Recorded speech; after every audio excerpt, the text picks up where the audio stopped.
If a good drink at the end of the day is what you're looking for, we've got just the place for you. Stephen Janes tells us all about a local speakeasy. Shh, it's on the down low. Well, kind of.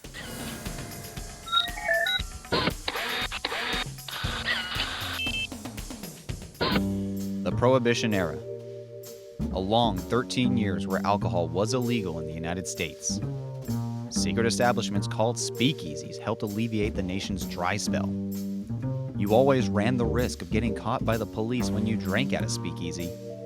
But thank goodness we don't live in that era anymore.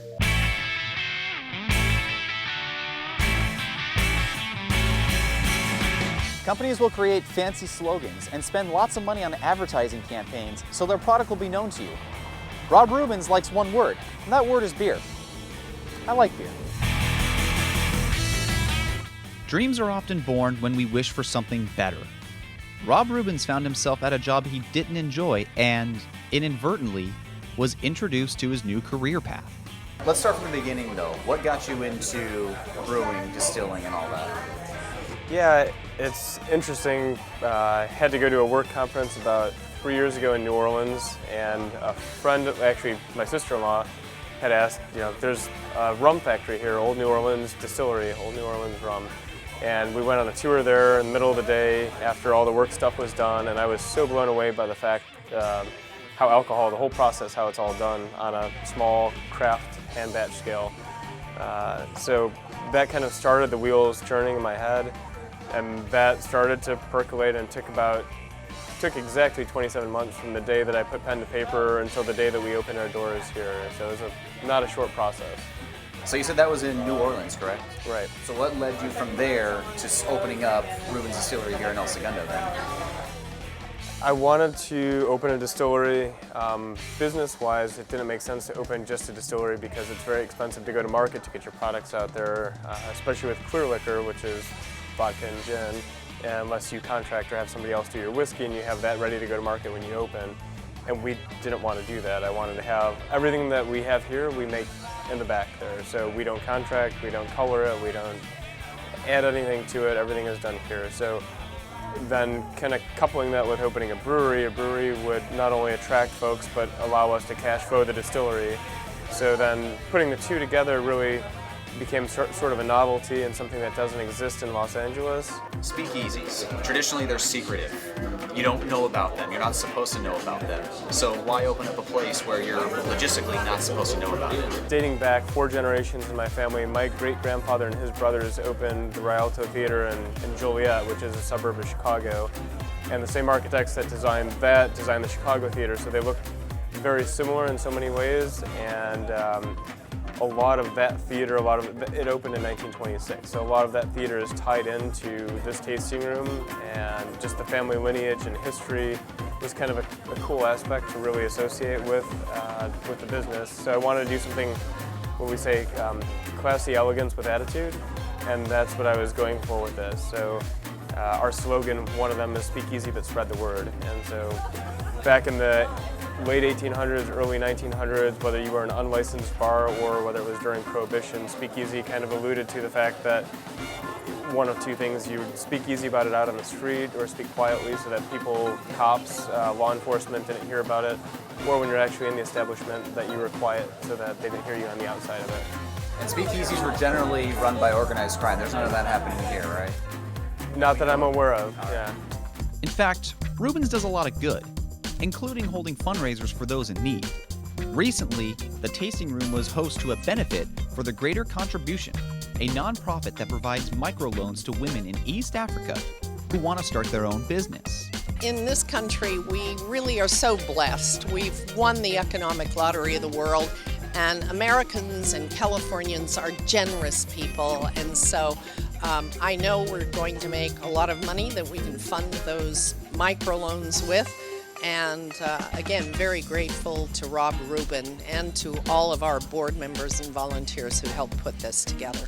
It was a true quid quo pro situation, as many people who never heard of Rubens Distillery and Brewery were brought in by this event. We've been driving around this area, and I kind of noticed this place outside, but it was gave us an opportunity to really come and get to see it. We're really excited. So the charity event brought us to come see this place. I'm really surprised how great it is. You know, it's where you have something this cool that brings this much ambiance. It's intimate. It's got a cool vibe. It's a lot interesting beer and distillery technology, if you will. It's really fun. I'm looking forward to the experience tonight. It takes less than a second to decide what cold brew you want to drink, but creating a beer takes much longer. That's where Rob Rubens' head brewer comes in. So I'm standing here with my favorite person, Mike Hancock. You're the mastermind behind everything that we're drinking here tonight, correct? I try to be, yeah. Yeah, so how's it going so far? It's going good. It's going good.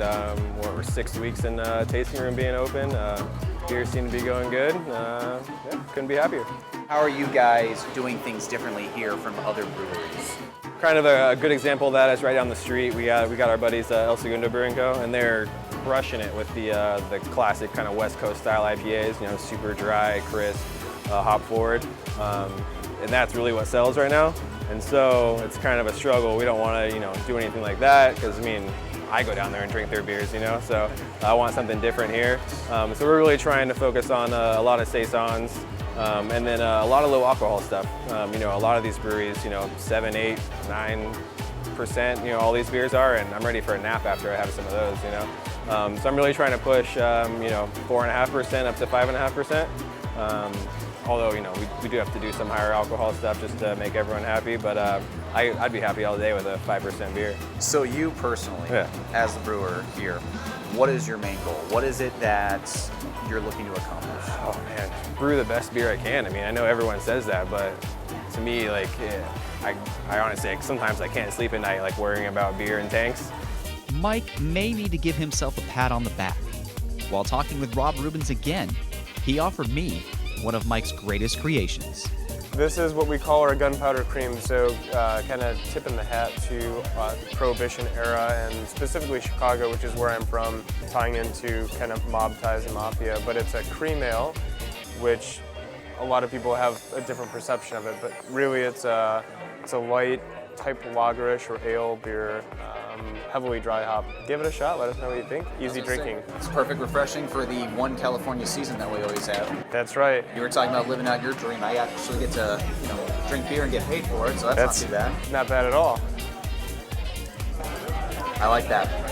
It's very refreshing, like you talked about the lager, very crisp, very light. So that's something you can definitely, Friday night, such as this, nice, refreshing, ready to go. For this place, are you looking for it to expand? Do you want it just to be that perfect hush-hush type of place? What's the overall goal for you? Again, kind of classy with attitude, come here, kick up your feet kind of thing. There's no dress code when you come in here. There's no, specifically, this was designed, no charging stations, no Wi-Fi, nothing electronic. In the 20s, there was none of that garbage. So we really want it to be a place where you can connect with people, and that's my biggest thing here, is for people to come in and interact with people, seize the moment, seize the day, and be part of what's going on around you at all times. That's why we've got board games. I just picked up another 15 or so games for the grand opening, so people can really have something to do with one another instead of playing with phones.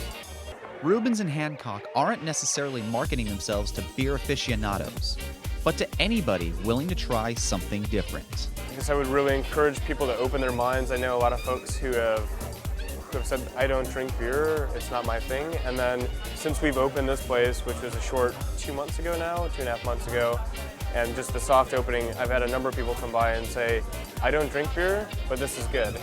And I'm not saying that to, pat ourselves on the back, but really just in general for folks who say, I don't do this, I don't try this, it's not my thing, to go ahead and try it and give it a chance. If it sucks the first time, give it a chance somewhere else. If it sucks there, give it a third shot. And then at that point, if you don't like it, you don't like it. But really to keep an open mind with it and, speak easy, but spread the word. Oh, perfect. I've already been sold on this, and cheers to that. Ah, cheers. For El Segundo TV, I'm Stephen James, reminding you to drink responsibly.